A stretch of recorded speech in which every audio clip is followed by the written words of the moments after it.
Competitive and supply chain strategies. A company's competitive strategies defines relative to its competitors. The set of customer needs that it seeks to satisfy through its products and services. For example, Walmart aims to provide high availability of a variety of products of reasonable quality at low prices. Most of products sold at Walmarts are commonplace, everything from home appliances to clothing, and can be purchased elsewhere. What Walmart provides is the value for money and product availability. McMaster sells maintenance, repair, operations, MRO products. It offers more than 5 lakh products through both a catalog and a website. Its competitive strategy is built around providing the customer with convenience, availability, and responsiveness. With this focus on responsiveness, McMaster does not compete based on low price. Clearly, the competitive strategy at Walmart is much different than that of McMaster. We can also contrast Blue Nile, which actually deals with online retailing model of diamonds, with Zales, which sells diamonds jewelry through retail outlets. Blue Nile has emphasized variety of diamonds available from its website and the fact that its margins are significantly lower than its brick and mortar competition. Customers, however, have to wait to get their jewelry and do not have any opportunity to touch it and see it before the purchase. Blue Line does provide a 30-day return period though. At Zales, in contrast, a customer can walk into the retail store, be helped by a salesperson, and leave immediately with a diamond ring. The amount of variety available at Zales stores, however, is limited, whereas Blue Nile offers more than 90,000 stones on its sites. A typical Zales store carries fewer than 1,000.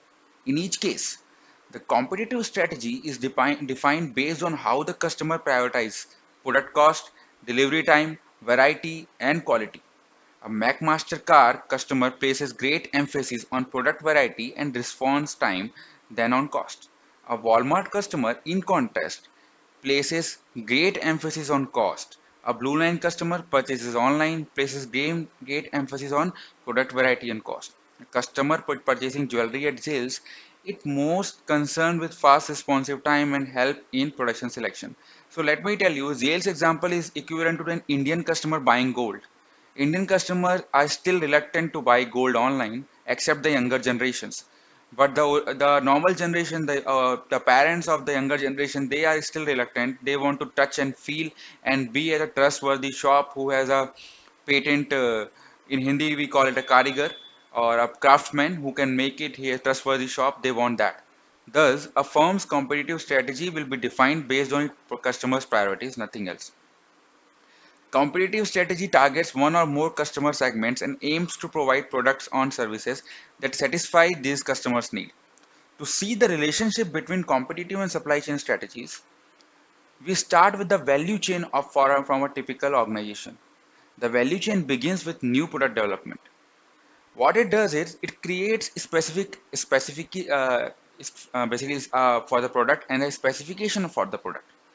Marketing and sales generate demand by publicizing the customer properties that the product and services will satisfy. Marketing also brings customer inputs back to the new product development. Operations transform inputs to outputs to create the product according to the new product specification. Distribution either takes the product to the customer or bring the customer to the product. Service responds to customers' request during or after the sale. These are the core process of functions that must be performed for a successful sale. Finance, accounting, information technology, and human resources and facilitate the function of the supply chain. To execute a company's competitive strategy, all these functions plays a role, and each must develop its own strategy. Here, strategy refers to what each process or function will try to do particularly well. A product development strategy specifies the portfolio of the new product that a company will try to develop. It also indicates whether the development effort will be made internally or it is outsourced. A marketing or sales strategy specifies that the mat will be segmented and how the product will be positioned, priced, and promoted.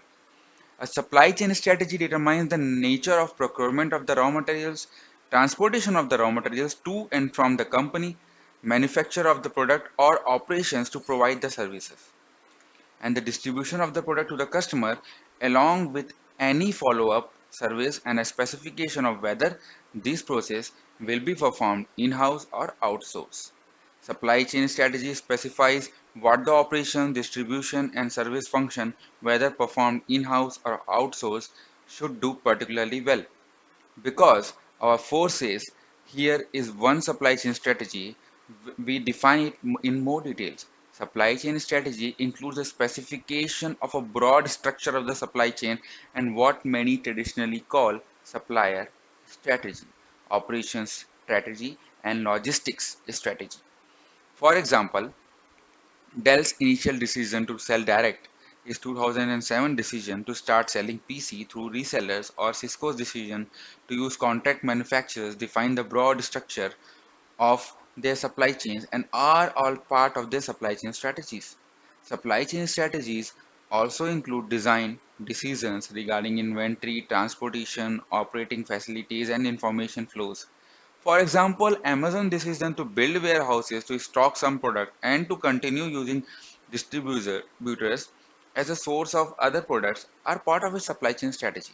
Similarly, Toyota's decision to production facilities in each of the major markets is part of its supply chain strategies.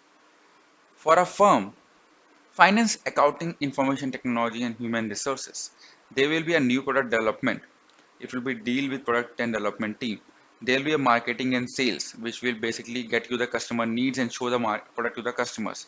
There will be operations, which will deal with this stuff. There will be distribution, which will either get the materials to the customer or customer will get the materials to them. Then there will be a customer service. So, for a firm to succeed, all functional strategies must support one another and the competitive strategy. For example, 7-Eleven's Japan success can be related to the excellent fit among its functional strategies. Marketing at 7-Eleven has emphasized convenience in the form of easy access to stores and available for a wide variety of products and services.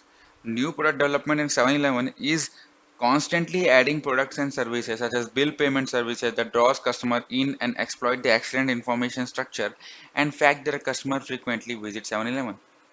Operations and distributions at 7-Eleven have focused on having a high density of stores, being very responsive, and provide an excellent information infrastructure.